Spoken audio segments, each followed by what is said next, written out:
we see his abilities as, him being able to achieve whatever he puts into his mind with support, obviously, right? So if he has this dream, we feel like it's our job to help make that come true. And we help to help give him those supports and those opportunities to make those dreams come true. And we just expected, we were a little naive, obviously, we expected that his teaching and his education staff would view him as the same way. And that was naive. So anyhow, so we had to fight for him to go on that diploma track. And yes, he did receive it. But so I guess that's just one little example of somebody putting a ceiling over him. And we're like, oh no. And not only that, he graduated from college.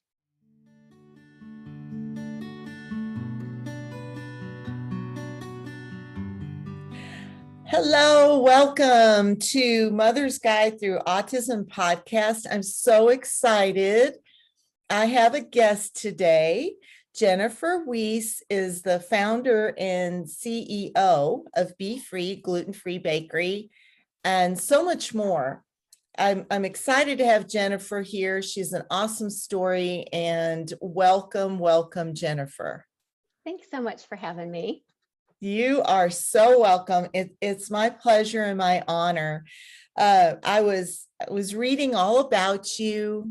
You were nice enough to send me samples of some of your baked goods, and I happen to be I have gluten sensitivity. So the fact that you sent those to me, and I have to tell you, they are delicious. Well, that's a good way to start the interview, isn't it? Yeah, it is, because it's true. And so thank you for that. I do want to give our listeners your background story. So let's begin with your personal journey with autism. Sure. And would you tell us about your eldest son, who was diagnosed with autism? I believe it was back in 2008. Right. And just share your story, because I think sharing our stories offers so much support and encouragement to other moms that are at the beginning of their journey. I agree. Everyone wants to feel like they're not alone, right? And that there's someone out there that has experienced something similar, and that, just not feeling alone is big for people. So yeah, I'm happy to share my story. And so I'm the mom of 4 sons. My husband and I got married kind of later in life and just got busy having a family. So we had 4 babies in 5 years. And I guess I should back up. So because they were all really close in age, I think that some things that might have been obvious maybe to other parents weren't to us, because number one, we were really busy, right? We were playing, offense and defense, and, like for the first, 5 years, especially when they're young and tumble and in diapers and those kind of things. So, and also it's important to say that today's detection of autism is much higher, much more acute than it was, back in the 90s.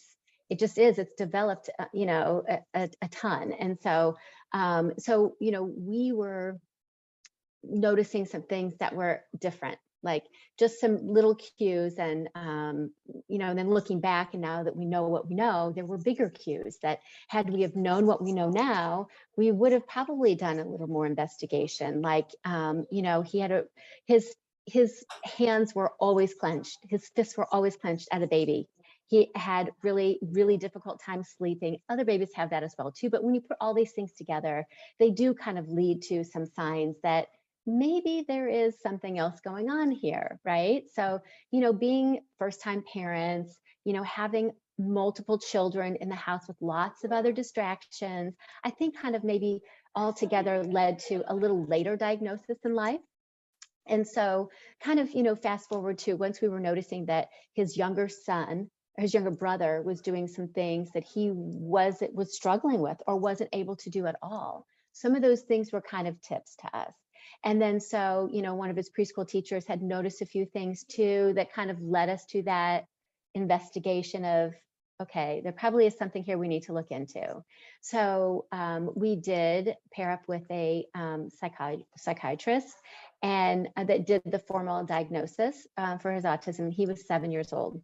So, today those things are happening at, sometimes before 1 year old, but certainly between 1 and 3 years old, the diagnosis is happening more than it was when our son was that age. So we got the diagnosis. And then it was foreign to us. We didn't know anything about it. We didn't know anyone else who had that and it was living that life. So we did, what most parents do. We dug deep and, we looked for any resource we could find, books, tapes. I mean, and back then there were VHS tapes, right? So now I'm really dating myself, right? Yeah. I mean, Me too. Me too. the younger moms are like, what's a VHS tape? I don't even know what that is. But so what we found was a lot of the information we were having access to. So we live in a small town in the middle of Indiana. A lot of the information we were having access to was negative. It was a downer. It was super negative, and it just was not modern. It was not up to date, and it was not positive and supportive. So we ditched all of that. We're like, no way. Like, this is not going to be our life. If this is our life with autism, we're going to find the resources, the support, the empowerment that we need. And if we have to do it on our own, we will. So that was the mental attitude that we had, that my husband and I had, and that my parents had, and anybody who had, connection that we were able to control, with just, with our wishes. That was the attitude that we had. So, so we approached it that way, and we went to an autism conference in Vancouver because because it didn't seem like we had access to any really great positive information in our own community. So we had to go outside of our own community. That's very different now. It's changed a ton, thankfully. So we went to Vancouver. We learned about a lot of things that the people were doing that seemed really realistic, like a gluten-free diet. And that's where our journey of gluten-free started. And that was back in 2008 in Vancouver, British Columbia. And we're so thankful for that experience because number one, it educated us, and knowledge is power, as you know. And it gave us a community to belong to, and it gave us hope. And those three things together are so crucial, so those are things that, I want to help share with other, younger parents who are going along that autism journey. Those three things, that if you have education, you have positivity, and you have a community, in which to support you, those are really important. And those can really change your perspective and the trajectory of your child's life. So, and I'm here to say we've lived it. So. Yeah, I love that. I was just talking about this and exactly what you said, to build a community, to let some mom who maybe today's day one of a diagnosis and she just happens to find this podcast and listen to this interview. So I love that you're in it just to help other moms too, and to share your knowledge and your journey, to let others know that it's going to be okay. Yes, it's challenging, right? Yes, of course. Yeah. So I'm just curious, like, some of the things that you noticed about your son. I know you got a late diagnosis, and I'm also in a very small town here in Arkansas, in Mountain Home, Arkansas. But what were some of the things that maybe teachers, anybody that came up to you and said, we've just noticed. So if there's a mom or a teacher or anyone who comes to this podcast for knowledge and inspiration and hope, what were some of the things that they pointed out to you? Not that all kids have it, but it might help someone. Absolutely. It is, as you know, a very large, wide spectrum, right? It is. So one is not the same for every. So some of those things were mostly a lot of social interaction. Like he wanted people around him. He didn't necessarily want to communicate, right? So he would be off in a room, like preschool is a perfect example. He would be in his preschool classroom, loving that there's lots of other kids around him, but he would be off to the side, lining up trains in a line on the floor. So that was one. And that was consistent, right? Another was he didn't want to make eye contact. Eye contact was very difficult for him. So either if you were talking to him or you wanted his attention, he would either look to the side, he would look down, or he would not look at your eyes. So that was another one. And then those are probably the biggest. Sometimes would not respond to his name, even though his hearing perfectly fine. Good ear check, but just maybe too much stimulation, where he really wasn't, because he was so focused on all the other stimulus in that room. Sometimes he had really acute hearing, and he still does, but he would hear he could hear the fluorescent lights, and that was really bothersome to him. So often no one else could hear anything in the room, but he might be covering his ears. Also, he was very acute to fire drills and fire truck sirens. He could hear a fire truck siren before anyone else could. And so he would cover his ears, and then, 5 seconds later, everyone else would hear them. So just things, those are just some examples of things that some parents had noticed. It's interesting because everything that you said, I was nodding my head, because Joseph, my son, had a lot of those signs too. And so it's amazing how now looking back, for me too, it was very obvious, and I'm like, well, why did I question that? Why did I go, no, I don't think it's autism? Exactly. But so the more I feel like that we can have these conversations, anyone who's just kind of on the fence, maybe just hearing one or two of the similar, because like my son Joseph talks about it a lot, about how he he's his own person living with autism, an individual, but yet there are similarities, and especially at the beginning, right? As a mom, I think so. Trying to figure out like what's going on, what's different, So thanks for sharing that. Of course.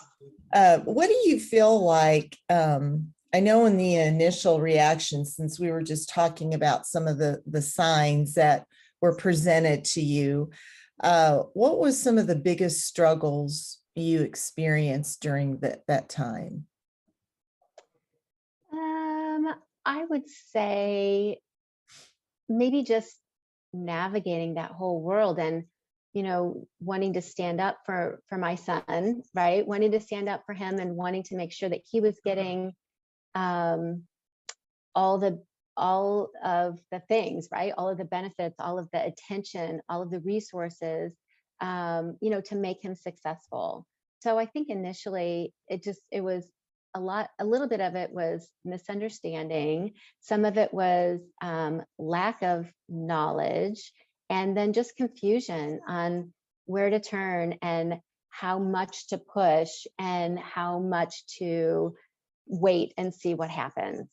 That wasn't a real direct answer to your question, but maybe that gave a little bit of insight into just so complex, as a parent getting a diagnosis, any kind of diagnosis that something with your child is not quite right, whatever that diagnosis is, that it's consuming. It's very consuming. And so all the more reason that it's so important to have positive supports in your life, whether it's a spouse, a friend, a doctor, a teacher, whoever, but just having those supports in your life that can just be there for you and help encourage you to stay on the path and let you know that it's going to be okay. I love that. Yes, because I often talk about this being a journey, because my son just turned 30. Okay. And I'm still his mother guy.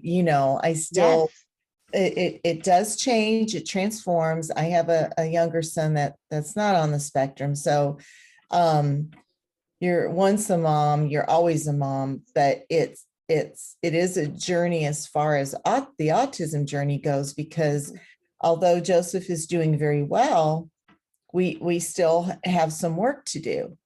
Sure. And being able to navigate that. Okay, my son's 30 years old now.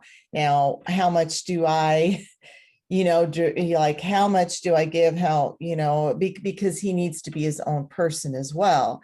Right. So navigating this doesn't ever really end. And No. so I'm always encouraging moms to take care of themselves, to exactly what you're talking about finding the support to help you during these times of struggle when you don't know which way to go, right?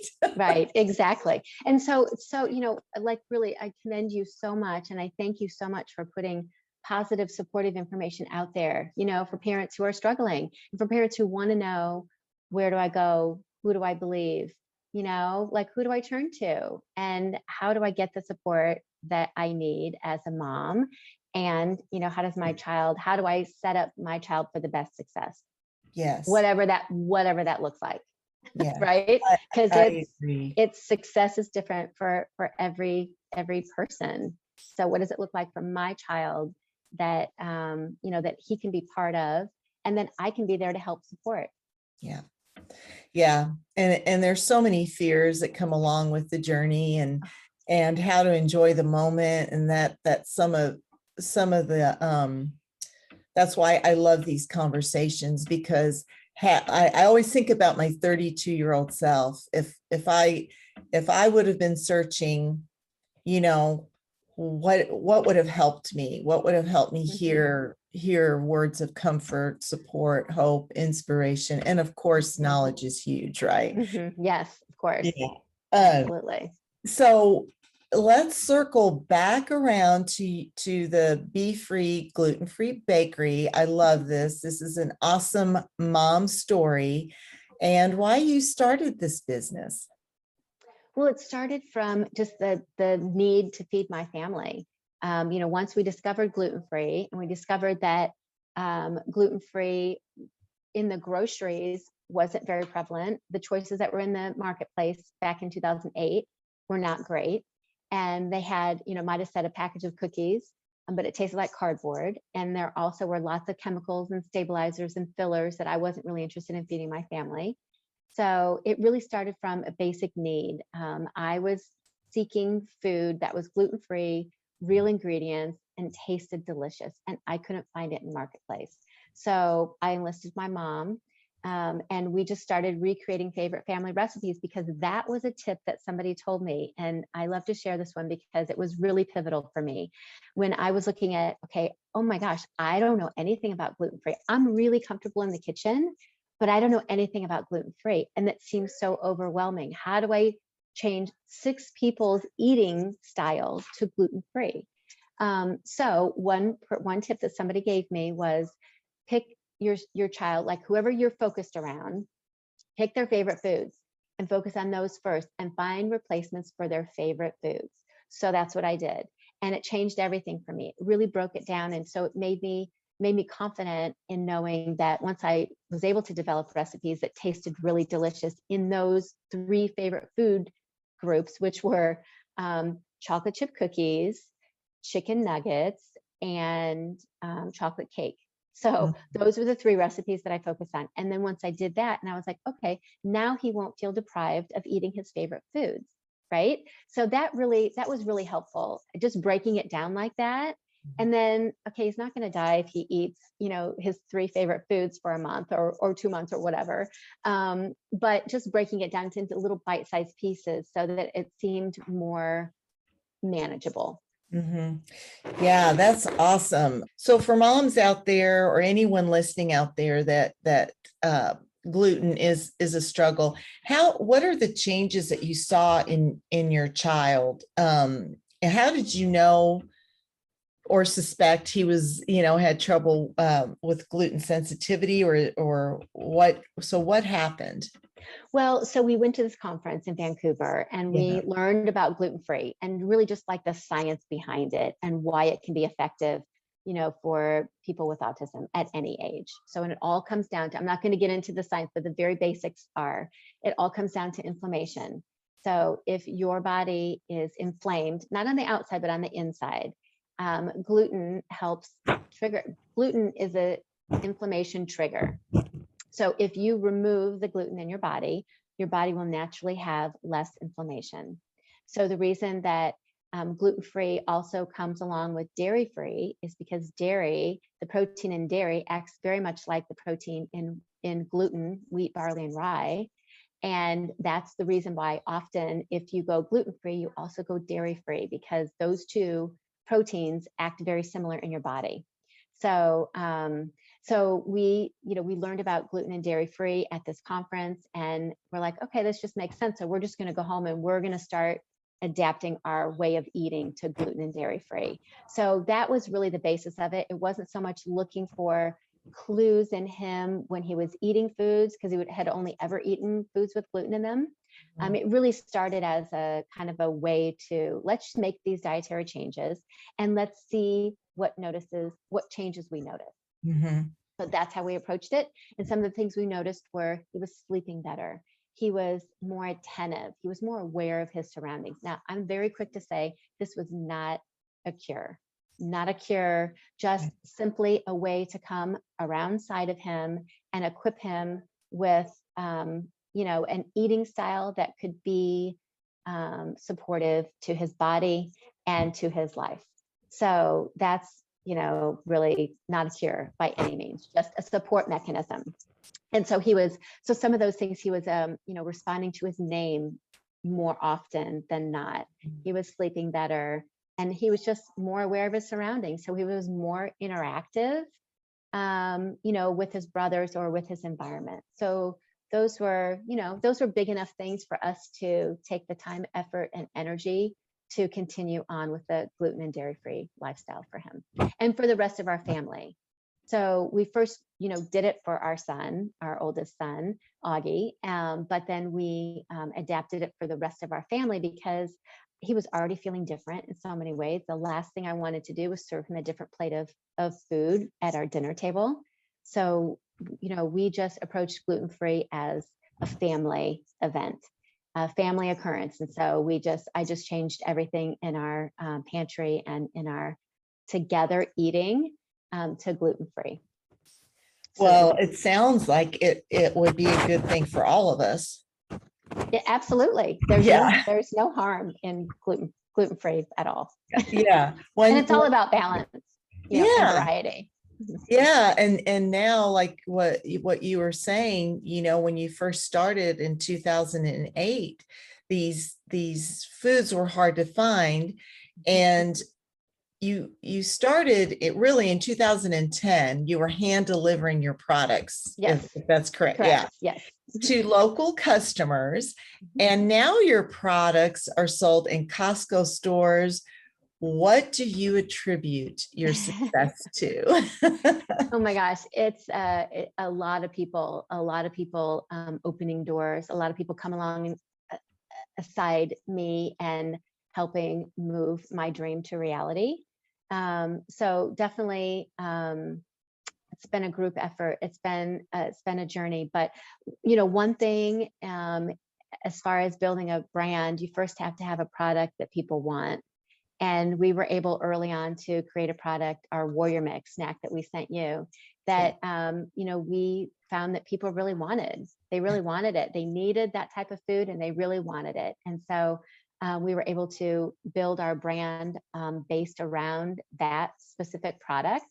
And so having a product that people want, number one, being really consistent with your product and your messaging, and then, building a tribe of people who, believe in you and will come alongside of you and be your champions and, help spread the word. Those things have all contributed to our success. I would be silly to not mention my family. My family has been so supportive. My husband even left his business as a new car dealer back in 2014 to come alongside and build this to a national brand, because he saw that I had created something that was unique, that was special, that people wanted, that was it was consumer on trend, and that we could put in a truck and ship it all over the country.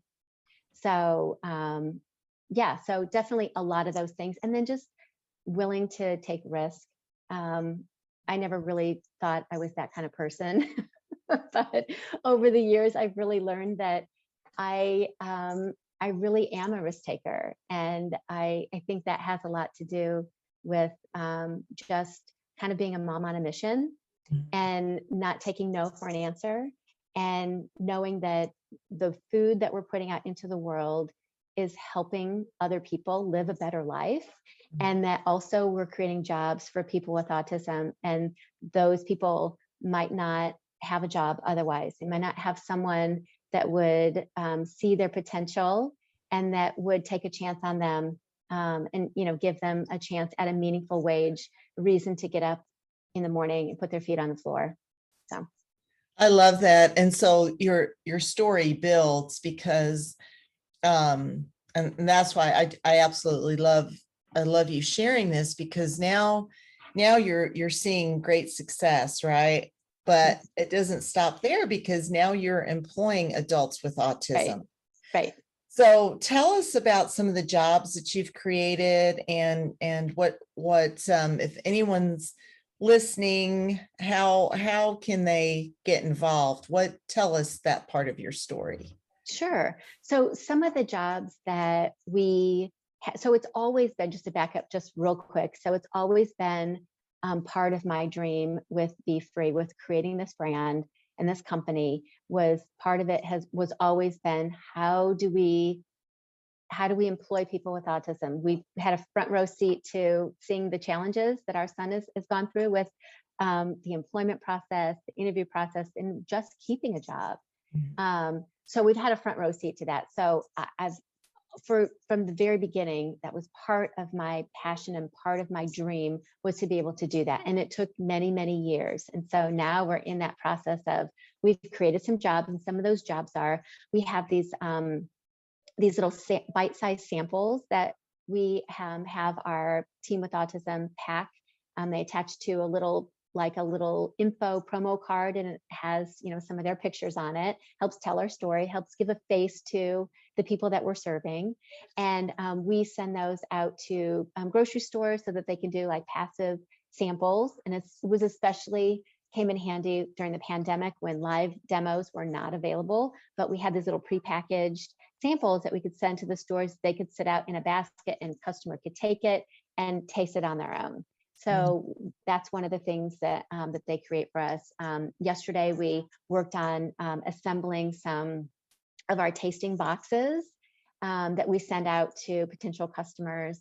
We're getting ready to start a new project with a brand new product. It's a hot cocoa mix. And so they're going to assemble all of those ingredients. There's 5 ingredients that come together to make this powdered hot cocoa mix that will go into a pouch. And then that you'll see that in grocery stores this fall. And so that's something new. So we're, and then I have a whole head full of other ideas that will be products that we'll be creating with the specific intent of being able to create more jobs.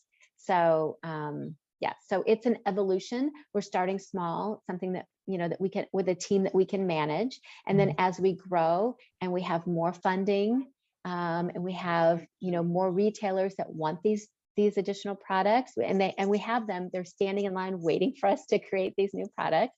Then, we'll be able to grow, at that time when it makes sense, and when we have the funding to do so. I love it. I can just see so much potential, and I know that your product is going to be a household name. I hope so. Again, I was privy to the tasting, and I tell you that if it were offered here in Mountain Home, which we're going to get to how I and other people who are listening to this can buy your product, but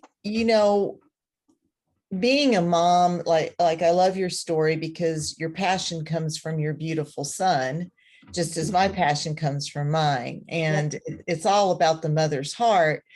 So for others listening to this podcast, want to shift a little bit. And what are the biggest lessons that you've learned, being a mom raising a child on the autistic spectrum?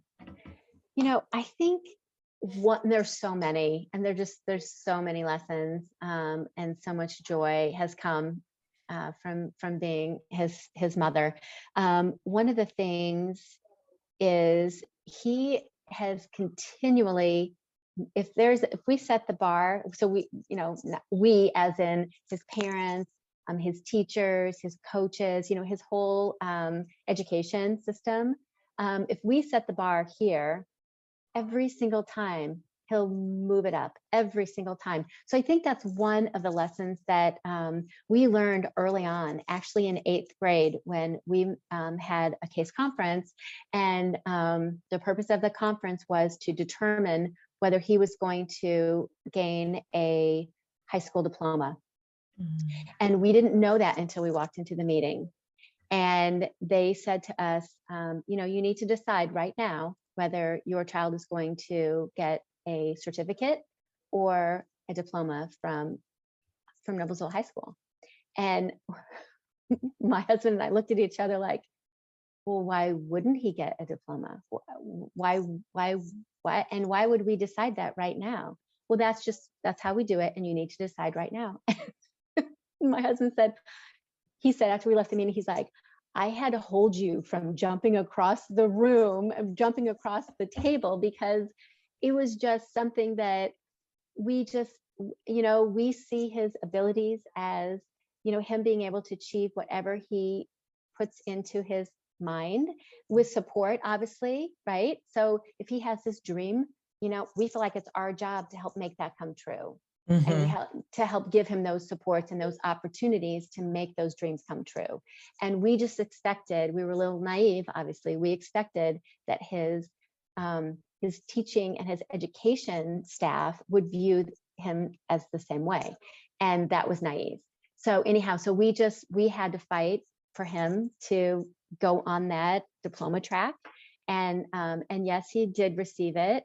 But so I guess that's just one little example of somebody putting a ceiling over him. And we're like, oh no. And not only that, he graduated from college. He has a college degree. You know what I mean? So if we look back and we would have, said, oh yeah, I guess you're probably right. That we should have just gone we'll go ahead and he should just get a certificate. Look what how different his life would be.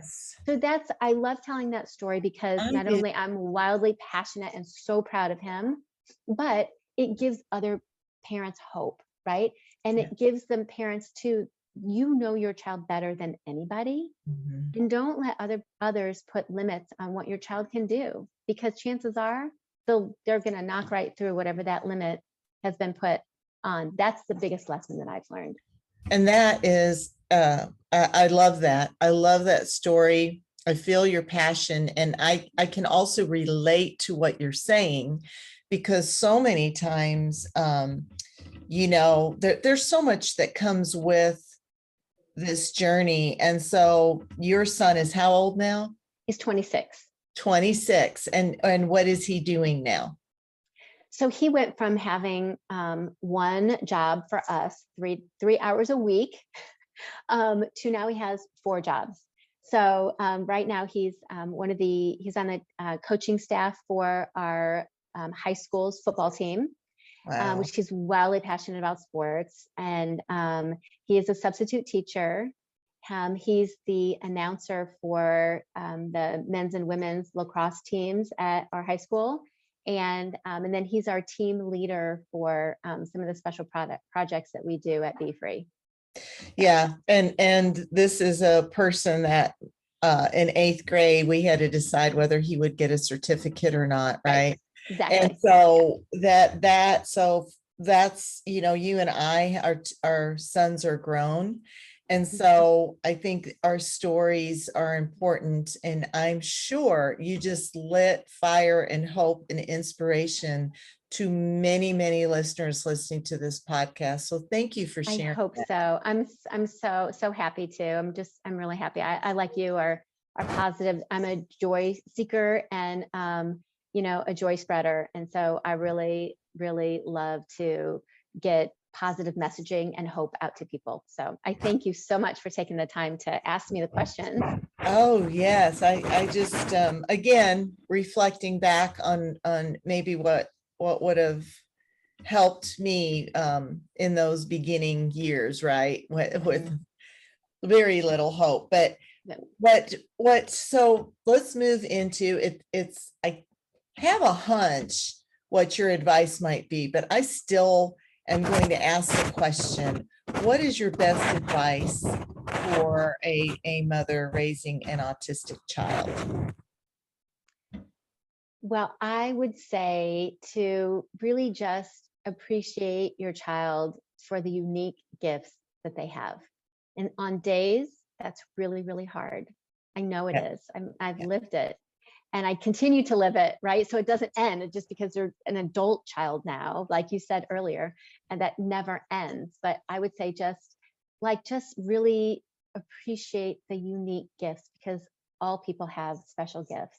So I think that, focusing, even especially on the hard days, focusing on those unique special gifts that your child has, I think is something that can help get you through a really tough day. I agree. That's great advice. For anyone listening, just on those hard days, just know the gifts are going to also help guide your child, right? Yes. So just follow your mother's heart is what I'm hearing a lot too. Absolutely. Absolutely. Yeah. When I said I'm a mom on a mission, it's the same Yeah. kind of thing. If you have a child with autism diagnosis, you're a mom on a mission. You're a Yes. mom on a mission to, get your child the best that life has to offer. So I would just say, don't give up. Just don't ever, ever, ever give up. I love that. I love that. Great hope and inspiration. Is there anything you would like to mention before we go?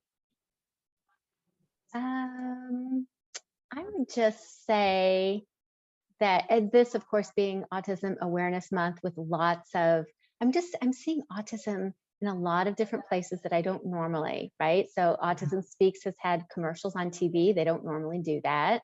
I've been seeing a lot more on social media and just, little spikes here and there. And I would just say that autism is a journey, and it definitely is something that it can be defining, but it shouldn't, right? It's part of someone's life. It's part of your life and your journey, but it doesn't need to be your whole entire life, right? It's just a piece. It's just a piece of your life, and the rest of it can be what you want it to be. That was kind of a rambly answer, and it really wasn't an answer to your question. But, No, I think it is. I think what I hear you saying is that the diagnosis is not your life. The diagnosis absolutely. is part of it, obviously, Yes. but it doesn't define who you are. Right. It's not a sentence to a life that's lesser than somebody without an autism diagnosis. I guess that's exact. Thank you for leading me there. That's exactly what I was trying to get at. It Yeah. doesn't need to define you, and it doesn't mean that your life is less than anyone else's that doesn't have an autism diagnosis. Yeah. Beautiful. Beautiful. Where can people go to find out more about your work and connect with you? Yes, please, please. I love people to reach out to me, ask questions, share their stories, ask for advice, all of that. So we have, I'll give you a couple different ways to get in touch with me. We have a website that has some great resources and information on it. It's BeeFree GF. It's BeeFreeGF for glutenfree.com. And then my email is Jennifer@BeeFreeWarrior.com. And I'll also share my number, because I don't mind if people call me. So I answer my phone. So it's 317-402-1019. And we also have Instagram and Facebook. So we're at BeeFree GF and BeeFree Gluten-Free on social media. And so we'd love to expand our reach and our community as well too. So yeah, so I invite anyone who's looking to for more information, or they just want to connect with me, to reach out in those ways. I'm also on LinkedIn at Jennifer Wiese. So yeah, any of those, please share and please reach out. Well, I would, again, I live in a small town. I don't have a Costco. So where can I go to buy your product? Because it is so good. Yeah, well, thank you. Yeah, so our website as well. You can purchase right off of our website, and we'll ship it anywhere in the country. We are US based right now as far as shipping. So a little bit down the road, we'll be able to ship internationally, but not right now. So that email address again, or that website is beefreegf.com. It's also on Amazon, Target.com, Kroger.com. Yeah. Wonderful. So I am going to order it. And again, firsthand, I can say it is delicious and totally worthy of anybody. Oh, thanks. Not just people on the spectrum, but anybody who is searching for a gluten-free diet. But I like the chocolate. What was that chocolate warrior mix? That was Yes, the the best ever. chocolate. Okay, good. I'm glad you like that. A lot of people say that it reminds them of remember those? They were really popular a while ago. A no-bake chocolate cookie. It was like chocolate and peanut butter. Yeah, the chocolate warrior mix does not have peanut butter in it, but it reminds people of that kind of texture, soft and chewy. And so, yeah, that's definitely a favorite. I really felt like it was a treat. And so I really love that. That's what I'm going to be ordering anyway. Okay. Yeah. Well, it has been an absolute pleasure to have you on Mother's Guide Through Autism. As your Likewise. story grows, I would love to have you back. Please, yes. Give us an update on some of the expansions that you're experiencing, the jobs that you're creating for adults on the spectrum, and just how you're doing, in fact, because I'm always interested in the mother story. Oh, well, thank you. Yeah, it would be, what an honor it would be to come back. So I will look forward to that. Thank you so much. If anybody out there that was listening has enjoyed this interview, enjoys this podcast, please click like and subscribe to Mother's Guide Through Autism podcast so you don't miss the next show. Thanks for joining us, and I'll see you in the next episode.